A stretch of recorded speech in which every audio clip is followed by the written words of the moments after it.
Welcome everyone, I am doctor Nisha Singh.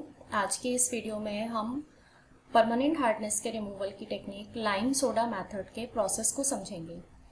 हम पहले ही principal को अंडरस्टैंड कर चुके हैं पहली वीडियो में, और जो सेकंड पार्ट ऑफ वीडियो था उसमें हमने लाइम सोडा मेथड के एक process which is cold lime soda process उसको डिस्कस किया था। तो इस वीडियो में मैं स्टार्ट करने जा रही हूँ hot lime soda process.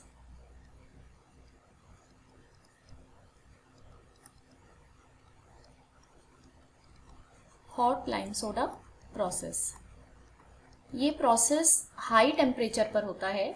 Cold lime soda और हॉट लाइम सोडा प्रोसेस में टेम्परेचर का ही मेन डिफरेंस है, लेकिन दोनों के लिए जो प्रिंसिपल है वो प्रिंसिपल हम कॉमन ही यूज करते हैं। तो हॉट लाइम सोडा प्रोसेस जो है, इस प्रोसेस में हम हार्ड वाटर को केमिकल्स के साथ मिक्स कराते हैं at high temperature. That is hard water is mixed with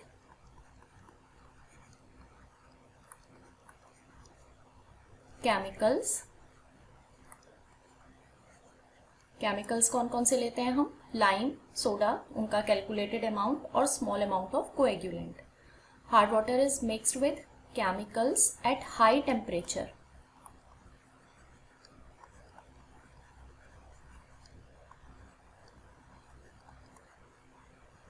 और ये जो हाई टेम्परेचर है इसको हम स्पेसिफाई करते हैं 80 डिग्री सेल्सियस से लेकर 150 डिग्री सेल्सियस तक। अब कोल्ड लाइम सोडा और हॉट लाइम सोडा प्रोसेस में इसी टेम्परेचर का मेन डिफरेंस है। अगर हम इस पूरे के पूरे प्रोसीजर को रूम टेम्परेचर पर कराते हैं तो उस रूम टेम्परेचर के प्रोसेस को हम हॉट की जगह क्या कहेंगे? कोल्ड लाइम सोडा प्रोसेस कहेंगे। लेकिन अगर हम इस प्रोसेस को 80 to 150 डिग्री सेल्सियस टेम्परेचर पर करा रहे हैं तो दैट मीन्स ये हमारे पास है हॉट लाइम सोडा प्रोसेस। अब इस हॉट लाइम सोडा प्रोसेस में हाई टेम्परेचर के कुछ बेनिफिट्स होते हैं कि हमारी जितनी भी रिएक्शंस हैं उनका रेट इंक्रीज हो जाता है, यानी रिएक्शंस जल्दी से होती हैं। जो प्रेसिपिटेट फॉर्मेशन है वो प्रॉपर तरीके से होता है। उसके साथ साथ जो सेटलिंग और फिल्ट्रेशन का काम है, यानी we can say the rate of settling and filtration also increases as there is complete precipitation takes place. So we can write at high temperature, तीन पॉइंट्स को फोकस करेंगे। पहला पॉइंट, रिएक्शंस आर फास्ट।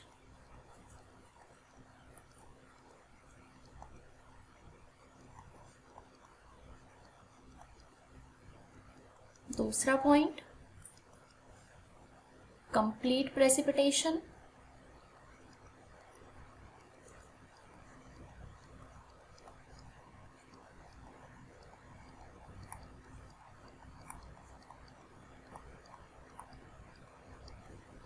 और तीसरा point हमारे पास आता है rate of settling and filtration increases. Settling and filtration rate increases. तो ये हमारा मेन फोकस है कि रेट ऑफ रिएक्शन जो है वो इंक्रीज हो जाए, जो प्रेसिपिटेट यानी स्लज फॉर्मेशन हो रही है वो प्रॉपर तरीके से हो जाए, और उस स्लज का जो प्रेसिपिटेशन और फिल्ट्रेशन है उसका रेट इंक्रीज हो जाए।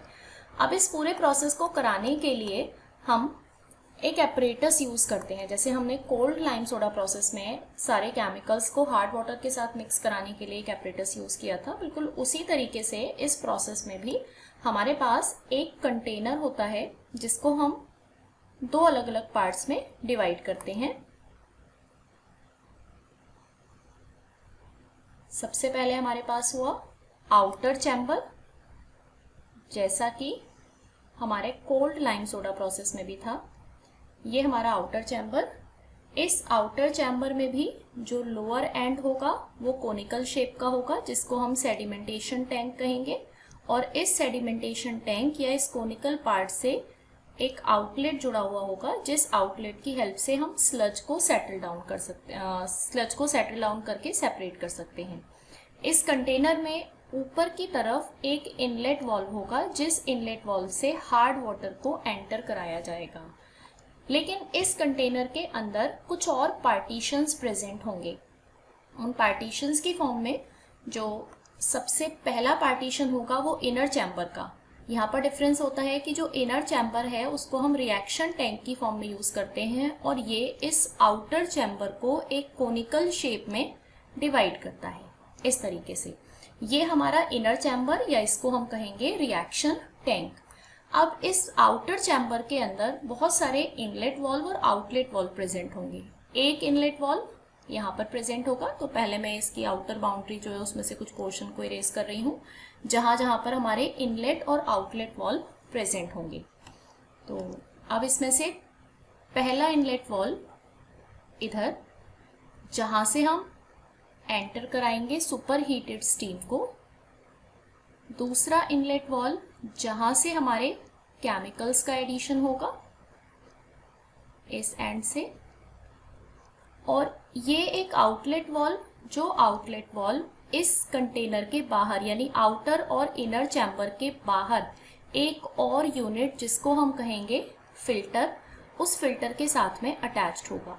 और फिल्टर के लिए हम यूज़ करेंगे सैंड फिल्टर को, जिस सैंड फिल्टर में कुछ अलग अलग लेयर्स प्रेजेंट होंगी। उन लेयर्स में चारकोल होगा, कोल होगा, सैंड, वुड, ये सारे पार्ट प्रेजेंट होंगे। ये हुआ हमारा सैंड फिल्टर, और इस सैंड फिल्टर का जो आउटलेट वाल्व है यहाँ से हमारा सॉफ्ट वाटर बाहर निकलेगा। इस सैंड फिल्टर के पार्टीशंस बना देते हैं। इसमें अलग अलग पार्टीशंस प्रेजेंट होंगे जिसमें डिफरेंट डिफरेंट लेयर्स होंगी।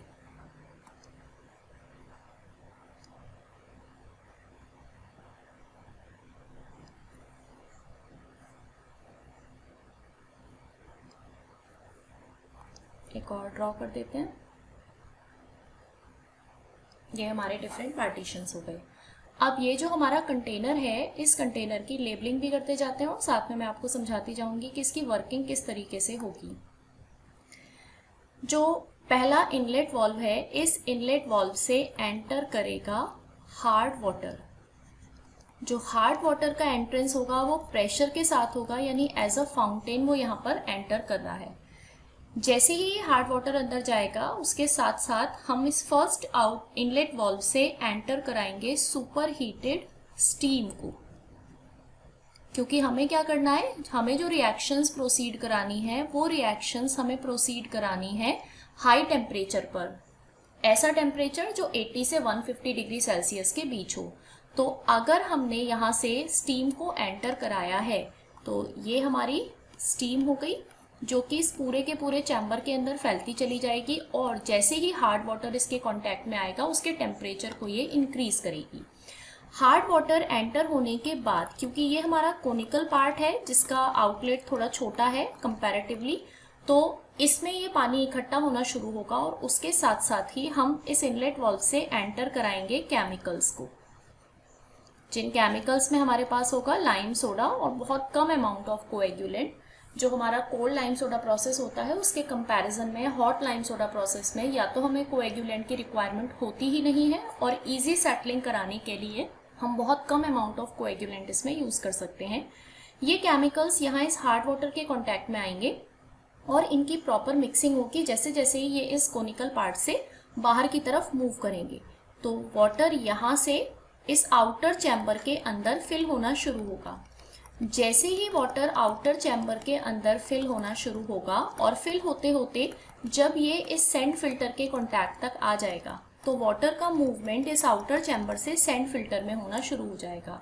अब इस सैंड फिल्टर के अंदर हमारी बहुत सारी अलग अलग तरीके की लेयर्स प्रेजेंट हैं, जिन लेयर्स में हमारे पास कोल हो सकता है, कोक हो सकता है, चारकोल हो सकता है। तो अलग अलग तरीके के फिल्टर्स की यहाँ पर फॉर्मेशन होगी जिसमें से पानी छन के यहाँ से बाहर की तरफ जाएगा। ये हमारे पास डिफरेंट लेयर्स हो गई जो कि सैंड फिल्टर के अंदर प्रेजेंट हैं। उन लेयर्स में हमारा सैंड, कोल, कोक ये सब प्रेजेंट होंगे। जो वाटर हमें मिला, ये वाटर एंटर होना शुरू होगा एंड थ्रू दिस फिल्टर, इससे पास ऑन होते हुए हम अपने सॉफ्ट वाटर को कलेक्ट कर सकते हैं। ये हमारे पास आया सॉफ्ट वाटर। और ये जो हमारा आउटलेट वाल्व है, यहाँ से हमारा स्लज सेपरेट होगा। तो दैट मीन्स जो बनने वाला स्लज है वो हमारे इस चैम्बर के अंदर नीचे सेटल डाउन होना शुरू हो जाएगा, और जितना भी बचा हुआ स्लज रह जाएगा वो इस सैंड फिल्टर से पहले तक यहाँ वाटर के अंदर होगा, लेकिन जैसे जैसे पानी सैंड फिल्टर में से पास ऑन होगा हमें सॉफ्ट वाटर मिलेगा, उसके अंदर स्लज का अमाउंट बिल्कुल भी नहीं होगा। तो फिर से एक बार एक्सप्लेन कर रही हूँ with the help of this diagram labelling के साथ। ये हमारे पास है outer chamber, this is outer chamber. इस आउटर चैम्बर के अंदर एक और पार्टीशन प्रेजेंट है जिसको हम नाम दे रहे हैं इनर चैम्बर, और इसी इनर चैम्बर को हम और क्या कह सकते हैं, it is also known as reaction tank. This conical part is sedimentation tank,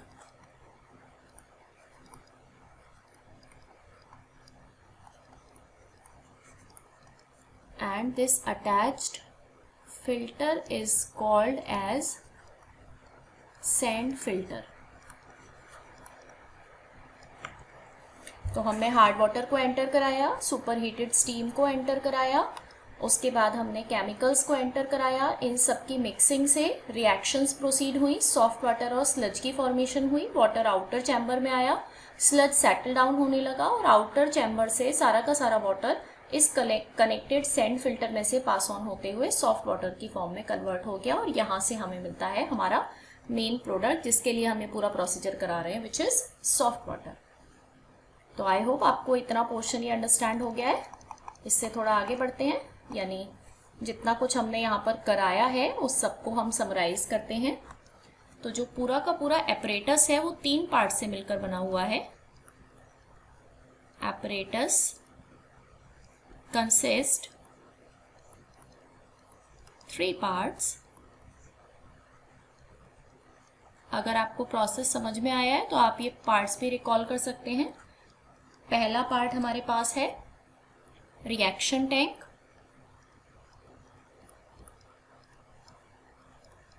और we can say inner chamber. जो रिएक्शन टैंक है उसका क्या काम है, उसमें सारे केमिकल्स, स्टीम और हार्ड वाटर मिक्स हो रहे हैं। So we can say in which hard water,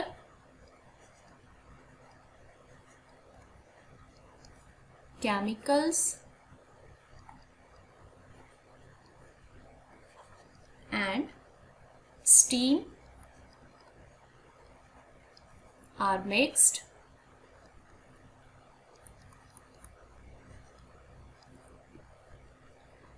दूसरा पार्ट हमारे पास है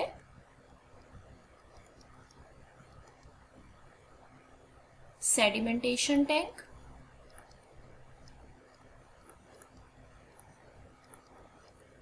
ये सेडिमेंटेशन टैंक कहाँ प्रेजेंट है, आउटर चैम्बर के अंदर प्रेजेंट है।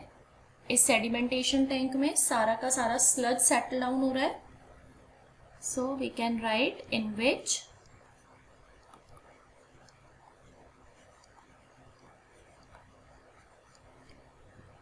sludge settles down। और जो थर्ड पार्ट है हमारा वो है एक sand filter.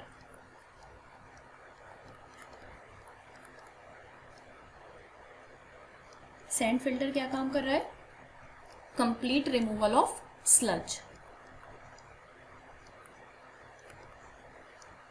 In which complete removal of sludge takes place।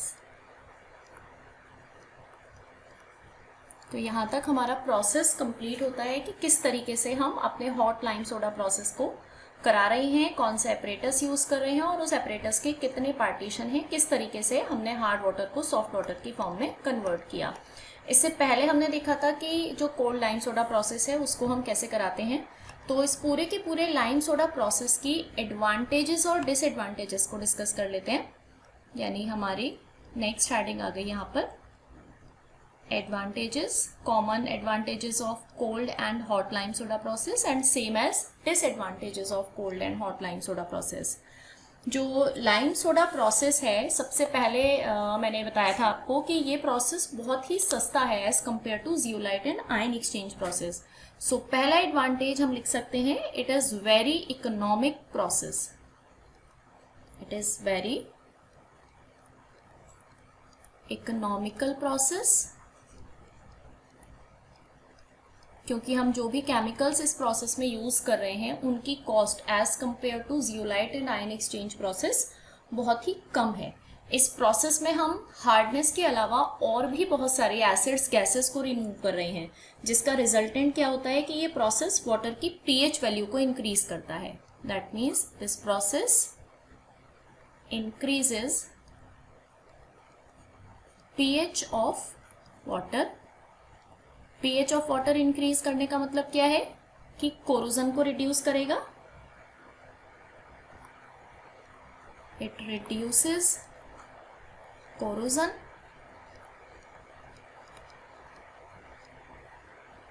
It reduces, क्योंकि एल्कलाइन नेचर हो जाएगा, पीएच इंक्रीज होने का मतलब है। तो कोरोजन रिड्यूस करने के साथ साथ ये जितने भी पैथोजेनिक बैक्टीरियाज होते हैं उनको भी रिड्यूस करने का काम करता है। It reduces bacteria in water. और ये दोनों पार्ट क्यों हो रहे हैं? ड्यू टू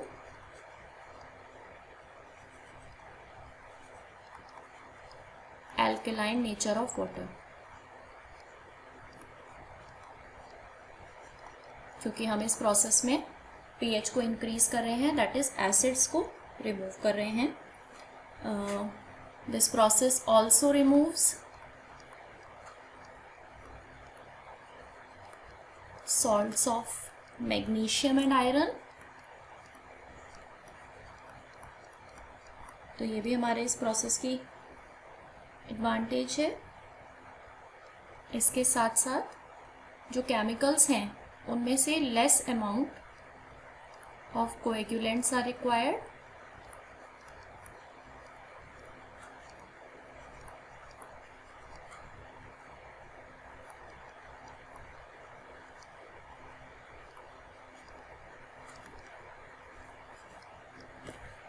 इन एडवांटेजेस के साथ साथ हमने देखा एडवांटेजेस तो एक तरफ बहुत सारी हैं, बट इन एडवांटेजेस के साथ साथ इस प्रोसेस की कुछ डिसएडवांटेज भी हैं। ये प्रोसेस हमने एडवांटेज में देखा कि बहुत इकोनॉमिक है, यानी कि सस्ता है, लेकिन उस सस्ता होने की वजह से, यानी जो भी केमिकल्स हम यहाँ पर यूज़ कर रहे हैं वो केमिकल्स उतना एफिशिएंटली हार्डनेस को रिमूव नहीं करते जितना एफिशिएंटली हमारे जियोलाइट और आयन एक्सचेंज प्रोसेस रिमूव करते हैं। तो सबसे पहली disadvantage with respect to cold lime soda process, क्योंकि कोल्ड और हॉट दोनों प्रोसेस हम अलग अलग टेम्परेचर पर करा रहे हैं, तो उससे मिलने वाला जो वाटर है उसकी क्वालिटी भी अलग अलग तरीके की होती है। तो hardness of water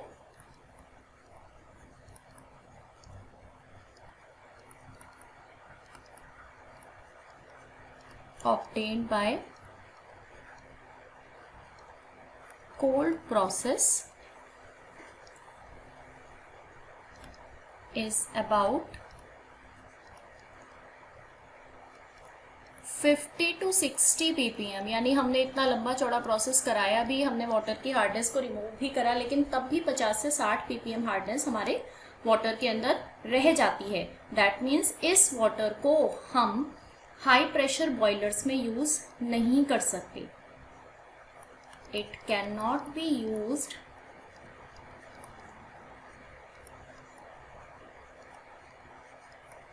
in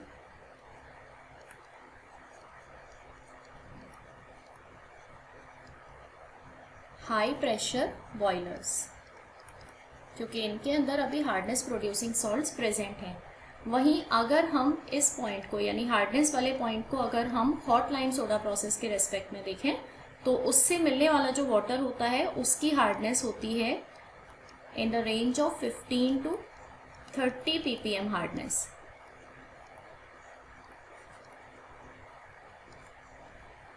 Which is by hot lime soda process.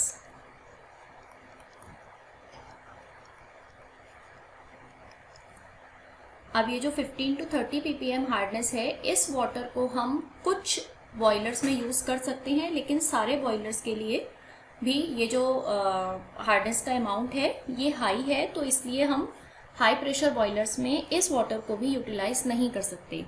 अब हमने एडवांटेज में पढ़ा कि जो प्रोसेस है वो बहुत ही सस्ता है, लेकिन सस्ता कब है? जब हमारी कैलकुलेशन करेक्ट है। अगर हमने कैलकुलेट करने में ही मिस्टेक की तो दैट मीन्स जितना अमाउंट हमें लाइम और सोडा का रिक्वायर्ड है, या तो हम उससे ज़्यादा अमाउंट यूटिलाइज कर लेंगे जो कि वाटर की क्वालिटी को डिग्रेड करेगा, या फिर हम उसका कम अमाउंट यूटिलाइज करेंगे। अगर हम कम अमाउंट यूटिलाइज करेंगे तो जो वाटर हमें मिला एज ए सॉफ्ट वाटर, उसके अंदर large amount of hardness present होगी। So we can say as a disadvantage और as a limitation, careful calculation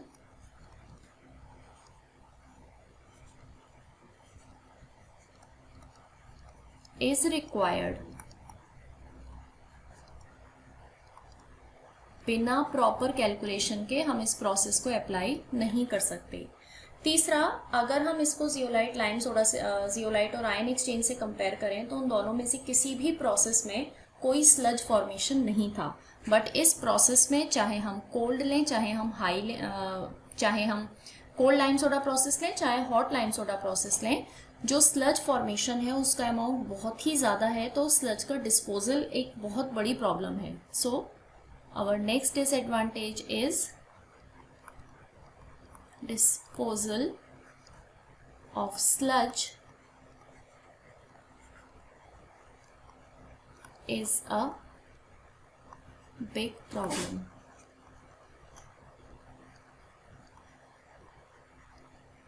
तो ये हमारे इस प्रोसेस के कुछ मेन डिसएडवांटेज हैं। आई होप आपको ये प्रोसेस अच्छे से समझ में आया होगा। इससे आगे हम इस प्रोसेस से रिलेटेड न्यूमेरिकल्स को डिस्कस करेंगे। तो थैंक यू सो मच। अगर किसी का कोई डाउट है तो यू कैन फ्रीली आस्क।